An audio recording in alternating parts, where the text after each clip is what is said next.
What is a catch? Great philosophers, referees, and your drunk homie at the bar have debated this for decades. But on a fateful December evening in the year of our Lord 2017, the Pittsburgh Steelers found themselves on the wrong side of that debate.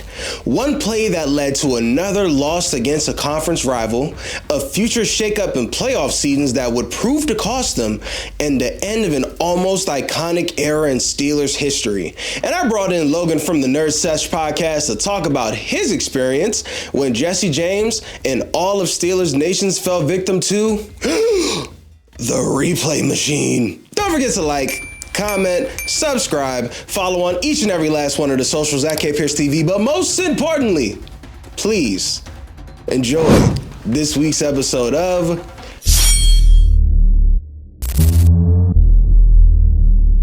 I became a Steelers fan basically through way of my dad.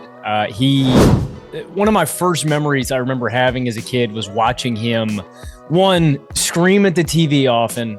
It puzzled me because I'm like 4 or 5. Like, why does he love this so much? And I watched, one of my first memories is watching him watch the Steelers win Super Bowl 40. I remember that game that hooked me, like watching how much he loved the Steelers. A couple years later, right there, us screaming at the TV together, I got a good blend of both eras of the Steelers, the late Cowher years, Super Bowl 40 the year after, the early Tomlin years where it's still the steel curtain with Debo and Troy. But those Killer Bee teams were different, and it's the best offense I've ever seen from a Steelers team. And honestly, they were more fun. I felt like the Steelers could go toe-to-toe with anybody with the offensive firepower that we had during that run. For all of you who don't know who the Killer Bees are, they were the Steelers' all-pro offensive trio featuring running back Le'Veon Bell, wide receiver Antonio Brown, and quarterback Ben Roethlisberger. Special. Le'Veon, I'm wearing the jersey right now. Le'Veon was one of my favorite players of those teams, and he had such a unique style of play. So unique in the sense of that patience that he had behind the line of scrimmage where he would wait for holes to develop. And I want to give a ton of credit to the offensive line at that time, Villanueva, DeCastro, Keese, but it was the dual threat ability. Anytime Ben dropped back for a pass, if Le'Veon got it in the flat, he could dance, and he could dance for 30, 40 yards. Like, he's one of those guys that you feel like if you get the ball in your hands, you're in trouble. He's going to carve you up. And in my opinion, and obviously I'm a biased Steelers fan, at his apex, there are few two-way running backs, dual threat running backs that I would take over Le'Veon. Like, I put him up there at his best with Marshall Faulk, with McCaffrey. And I know that's high praise, but you got to think the difference with Le'Veon was huge. He's 6'2", 6'3", 220, 230. As great as he was in the receiving game, I think he was even better, behind the line of scrimmage than those guys. So Le'Veon was special. It's a toss-up for me between him and AB, whether who was the best player of that offense, but they were both, I think, best in their position. I think AB is a top 5 wide receiver peak of all time. If you look from that stretch from, I want to say 2014 to 2018, the only wideout that really rivals what he did is Jerry Rice. And I'm not saying that hyperbolically, because I think Jerry Rice unequivocally to me is the greatest wideout ever and a top 3 football player of all time. Whoever else you want to put up there, in what order, right? Brady, LT, Rice are the 3 GOATs to me. But peak for peak, AB had it all, man. He had the elite route running with the elite footwork, had the best pair of hands that I think I've ever seen. And the difference to me between AB and some of the other wideouts of this era, because I had countless debates with my friends at this time. Is he better than Megatron? Is he better than Julio? For my money, at his peak, I think he was. And the difference to me is the fact that he had that big play after the catch ability where, like Le'Veon, if he got the ball in his hands, you're thinking this could be a house call. It's really sad how his legacy has been tarnished after the fact, but on the field purely, I completely agree. I think he's a Hall of Famer. You give me one drive, there's no quarterback that I'd rather have under center than Big Ben. We saw it in the Super Bowl, him and Santonio hooking it up. If I need a game-winning drive, Big Ben had it all. The self-creation, the ability to get out of the pocket and create with his legs and make throws downfield, the ability to shake off, I think a unique one, 270, 280-pound defensive lineman because he is a tank behind the line of scrimmage and just had one of the greatest arms of all time. And unfortunately for him in this pocket of football history, you're going up against Tom Brady, Peyton Manning, Drew Brees. You're always going to be playing fourth fiddle no matter what you do year in, year out, because those guys to me are untouchable as quarterbacks. But Ben, I think among a lot of NFL fans, kind of gets overlooked and underrated. You know, he doesn't have the MVPs. He doesn't have the all-pros, right? But any given Sunday, he could outduel anybody. Every given Sunday except against a particular dynastic team and quarterback. Nobody made me cry more in my football watching career than Tom Brady, man. I hated the Patriots more than any other football team. You know, we can talk about Baltimore. I hated Baltimore, right? But we would get Baltimore. I hated Dallas. We would get Dallas. We never got New England. And that still eats me to this day, man. It eats in my soul that Big Ben never beat Brady in the playoffs. Brady in his career before this game, 10-2 against the Steelers overall. Both of those wins came in the regular season. Brady was 3-0 against Pittsburgh. Yeah, man, he was the obstacle. He was the wall keeping us from AFC title games, from Super Bowls. He was the dragon that you had to slay to climb the mountain. This was the first year that I felt like we can take him. And we knew how crucial this game was, right? I believe the Steelers coming into this game were 11-2. The Patriots coming into this game are 10-3. It's like, if we win this, we get first round bye, home field advantage. And that is what I thought the Steelers had to do to beat New England. We weren't going to go into Foxborough and beat them, right? Everything was on the line in this game, and it felt like it could be the difference between going to the Super Bowl or getting bounced in your first game. I'll say this, anytime the Steelers played Brady, I always had that kind of sense of impending doom, but I knew that with this team that we could match whatever offensive firepower that they threw at us, that we could match it. And they just added a rookie wide receiver to that firepower late in the game who made a big play to shift the momentum. Juju Smith-Schuster on the last drive had a 69-yard run after the catch. Did Logan think that the game was won after that moment? Easy. I mean, I'm giddy. My dad and I are jumping up in the living room. You know, we're dapping up. We're like, this is it. We're finally going to get them. This is... Damn, man, this shit hurts my heart. Yes. I thought this was it, man. I thought we were going to get them. It was all coming together. And for context, too, like, sentimentally, I am 16 during this game. So I realized that in 2 years from now, a year and a half, 2 years, I'm going to go off to college. I'm not going to be able to watch every single game in front of the TV with my dad anymore. And so it felt like this is the last ride. You know what I mean? It felt like this is the year that we got to get it done. And I'm spoiled. Some kids never get to experience that with their dad. And I'm blessed. I've got to see the Steelers go to 3 Super Bowls. Greatest day of my life, dude. Santonio Holmes catches that ball in the back of the end zone. My dad and I hit the greatest chest bump of all time. Football, you've got 1 year windows, man. You got to capitalize on the talent you've got. And so we felt this could be our last ride together and having a real chance at winning a Super Bowl. And for a second, it actually looked like that chance was going to get cashed in when Jesse James seemingly crossed the goal line for the game-winning score. I was like the happiest I had maybe ever been. We finally got him. Like, there's going to be 20 seconds. You know, we run the clock out. As long as Brady doesn't get into the end zone or move the ball 50 yards real quick, like, we're going to win this football game.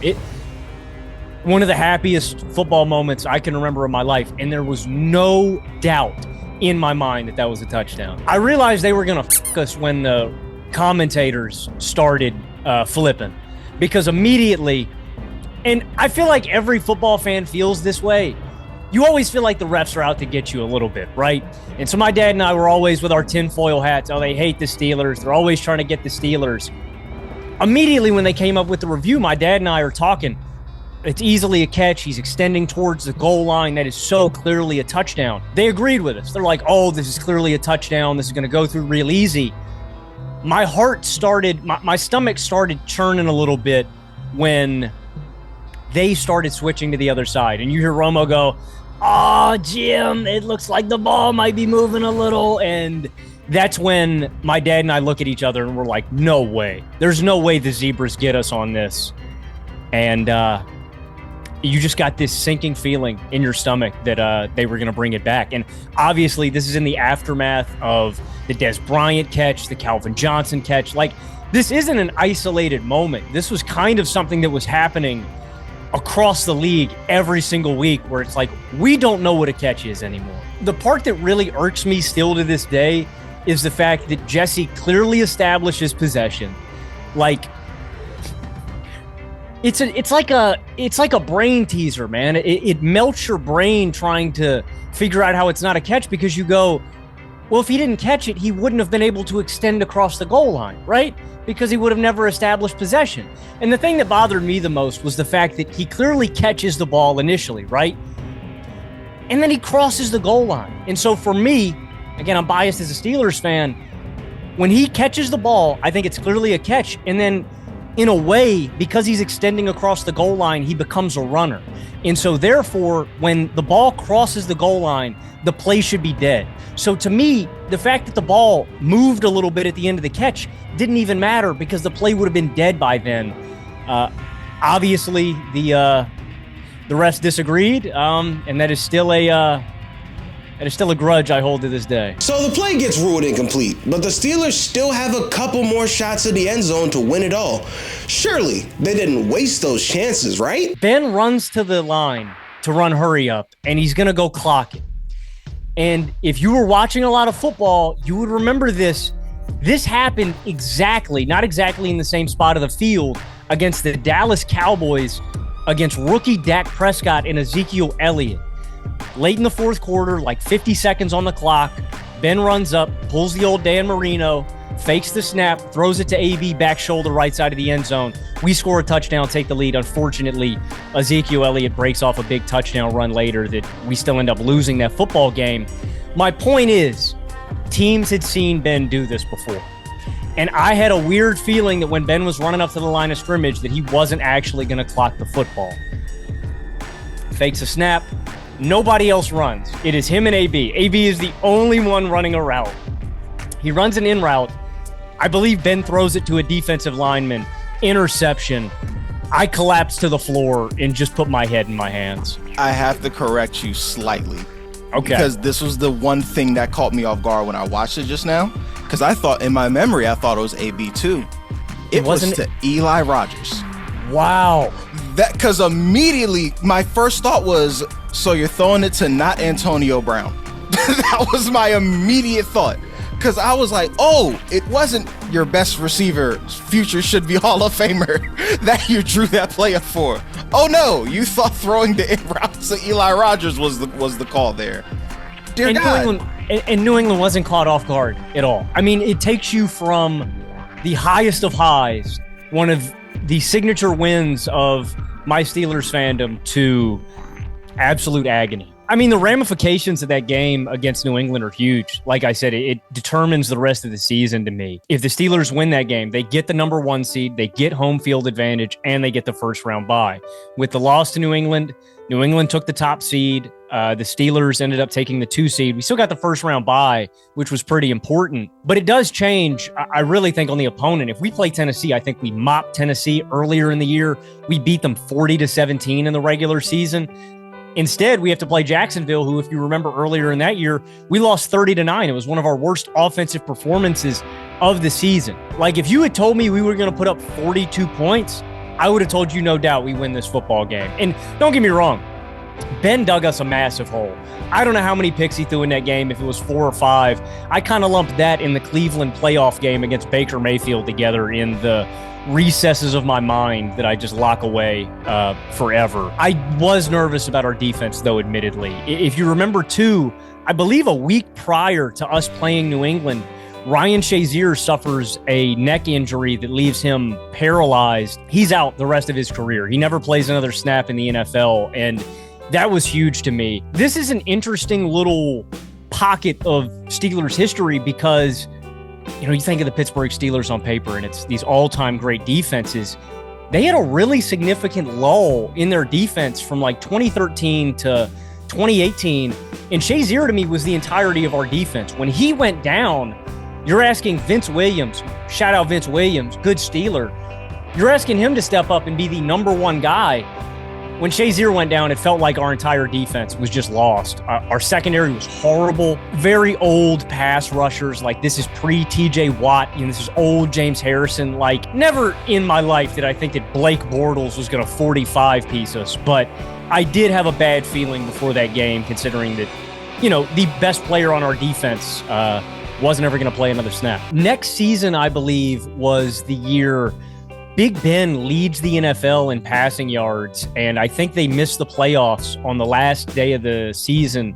Juju Smith-Schuster fumbles against the Saints and pretty much gives our season away. So, yeah, I think the Steelers ended up having one of the next year, the reason Ben led the NFL in passing yards is because I believe Le'Veon Bell sat out. I think that was Le'Veon Bell's last ride as a Pittsburgh Steeler, and of course, you don't know it at the time. You know what I mean? Like, you think, okay, season's done, but at least we're going to be able to ride it back with AB and Bell and Ben, and the offense will be electric. And the next season, we're riding out with rookie James Conner, I believe. In like the blink of an eye, the Killer Bees were done. Thank you to Logan for coming on. Thank you to Jesse James and the officials for making this moment possible. And thank you to you in particular, for watching this video. Be sure to leave a comment so I can thank you personally. But I had to ask Logan, after all this, the missed success and the shortness of this era, how does he choose to remember the Killer Bees era in Pittsburgh? Post-credit scene, go. The sentiment that I have from that entire eras of Steelers football is like missed opportunity, where if a few little butterfly effect things go a different way, maybe the Steelers end up winning a Super Bowl. 2015, I don't know if you remember, I thought that was the most confident I was ever in a Steelers team that they were going to make a run. AB gets knocked out by Vontaze Burfict in the playoff game. Le'Veon gets his ACL torn by Vontaze Burfict in the regular season. And then we end up losing to the Denver Broncos off the Fitzgerald Toussaint fumble. That entire era is just, it feels like missed opportunity, man. It's one of the most talented offenses, I think, to never do anything real. Go to an AFC title game, make the Super Bowl.